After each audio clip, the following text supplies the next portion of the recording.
Well, I think we're at a transition point in how consumers are going to get their video entertainment content. I'm not going to call it TV anymore.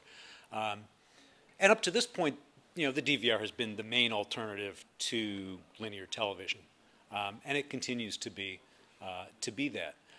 But it has trained consumers to be able to get whatever they want when they want it.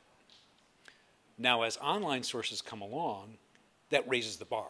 Now I can get whatever I want, whenever I want, wherever I want, on different devices. At this point, consumers aren't quite ready to jump in both feet into online. There's still a couple of holdbacks, primarily being not all the content they want is made available on a reliable, predictable basis. So the DVR is still the preferred mode, but as consumers get more and more into dabbling with online and they find new sources and new ways to get it, I believe that ultimately online can kill off the DVR. Well, I think when we talk about monetization, what I didn't hear enough of is what role do each of these different kinds of platforms play in my media plan?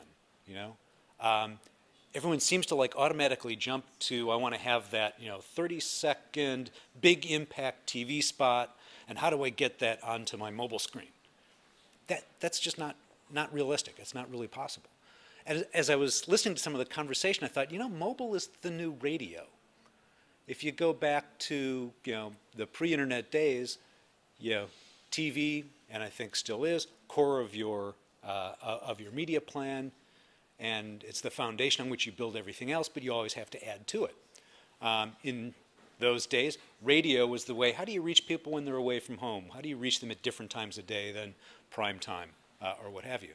And that feels to me like the kind of role that mobile can play now. So if you start to think about that as that's going to complement what I'm doing on TV, which this last panel talked a lot about the complementary aspects of TV and mobile.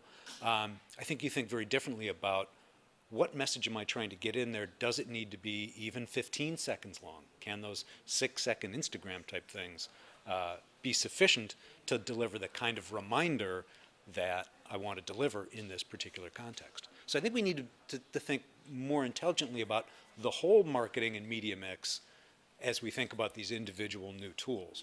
Mobile is kind of radio plus. Because radio classically was drive time. So great, while you were in the car, you could deliver your advertising messages. Mobile, of course, is with you constantly. So I think there's a lot of additional opportunities to build those kind of surrounding messages in your marketing plan. I'm doing a report right now on programmatic buying.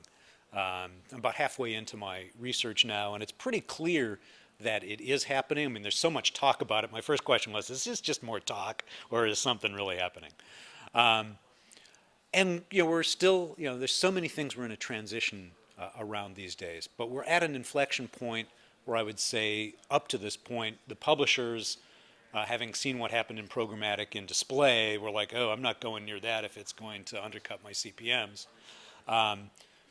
They've dabbled a little bit in it, haven't seen that happen to them. The whole trend toward private exchanges and private marketplaces, they're much more comfortable with that. So beginning to move beyond that, let's dip a toe in the water, to, all right, let's get in maybe up to our knees. And I think they'll continue to see positive returns from that.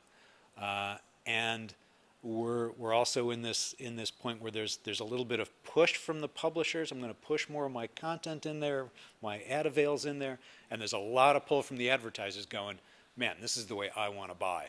So I think we'll see both of those dynamics start to accelerate.